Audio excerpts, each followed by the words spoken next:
The U.S. just crossed $35 trillion in national debt. To put that in perspective, that's more than the combined economic output of China, Japan, Germany, and India. And here's the truly terrifying part. It's growing by $1 trillion every 100 days.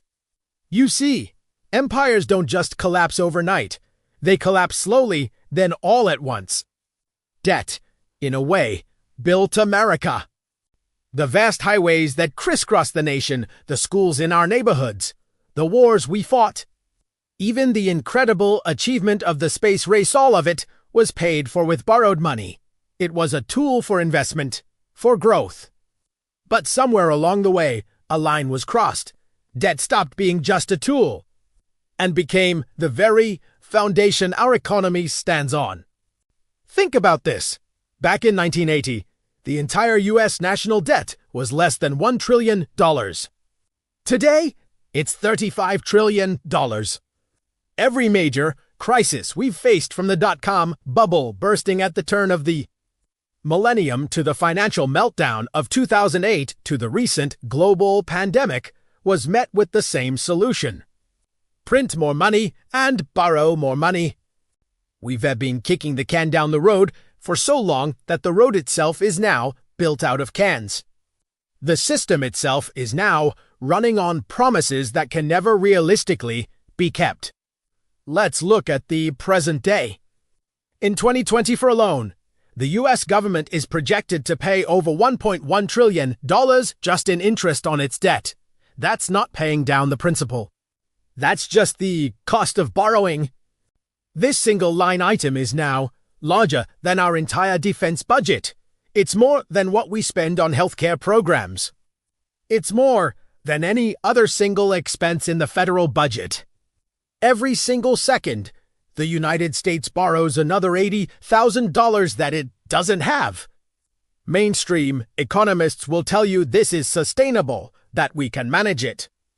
But the simple, cold, hard math of it looks less like a sustainable plan and more like economic suicide. And this is where the trap is sprung. It's a vicious cycle that many empires before us have fallen into. It starts when you borrow money to stimulate economic growth. Buto victim, that borrow growth becomes less effective. Growth slows down. So what do? You borrow even more. Not to grow anymore, but just to survive. To keep the lights on. This is the point where debt begins to grow faster than the economy itself. Economists call this the death spiral. History has shown us this pattern time and time again. The Roman Empire debased its currency, mixing cheaper metals into its coins to stretch its budget. The British Empire borrowed massive sums to defend its global territories. Modern Japan has been printing money for decades, trying to escape economic recession. The United States is currently doing all three of these things at the same time. We are rapidly approaching a point of no return. The interest on the national debt is now the single fastest growing expense in the entire federal budget. It's on an exponential curve. Within a decade, at this rate, the U.S. could be spending more on interest payments than on defense, education, and infrastructure combined. That is the moment when systems break. Not because of a sudden market panic or a dramatic crash, but simply because the math stops working. You can't spend more on servicing your debt than on running your country and expect things to continue as normal. You cannot grow your way out of a problem that is compounding exponentially. Of course, there's an illusion of control. Politicians on both sides of the aisle will tell you that economic growth will eventually fix the problem. The Federal Reserve will assure you that inflation is under control and that they have the tools to manage the economy.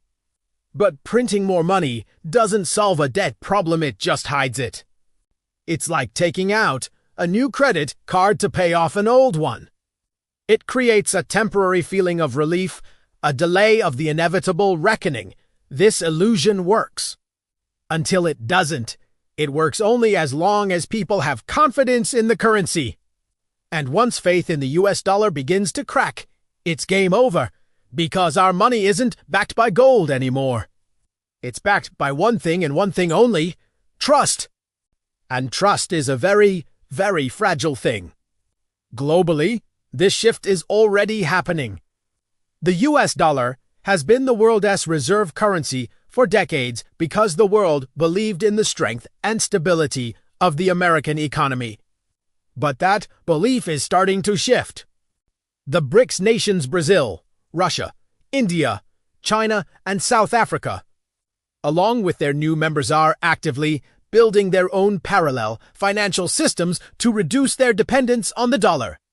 Foreign central banks are quietly but steadily selling off their holdings of U.S. treasuries. Meanwhile, physical gold, the ultimate safe haven asset, is hitting record highs. Even the creation of Bitcoin was born directly out of this exact fear of currency debasement and central bank mismanagement following the 2008 crisis. Every empire in history has told itself it can't happen to us, and every single one of them was wrong. These Mavlusian dramatic bong. They tend to suffocate the economy slowly. First comes persistent inflation as the value of the currency is diluted. Your money just doesn't go as far as it used to. Then comes economic stagnation, as capital is diverted from productive investment to simply servicing the debt. This leads to currency devaluation. Wages for the average person freeze or fall in real terms. Your life savings, held in that currency, start to erode in value. The middle class, the bedrock of any stable society, begins to vanish. And then one morning, the world wakes up to a new reality, a new kind of money, a new financial system, a new set of rules. History calls this a default. Modern economists might call it a monetary transition or a great reset. But the result is always the same: the old money dies. A very empire, throughout all of human history, eventually learns this lesson. You cannot borrow your way to prosperity forever. You can only delay the consequences. The numbers are real, the math is unforgiving, and the clock is ticking. If this video gave you a new perspective on our economic reality, follow this channel. Because when this debt bubble finally reaches its limit, you'll want to understand exactly how it happened. And more importantly, what comes next. Thanks for watching.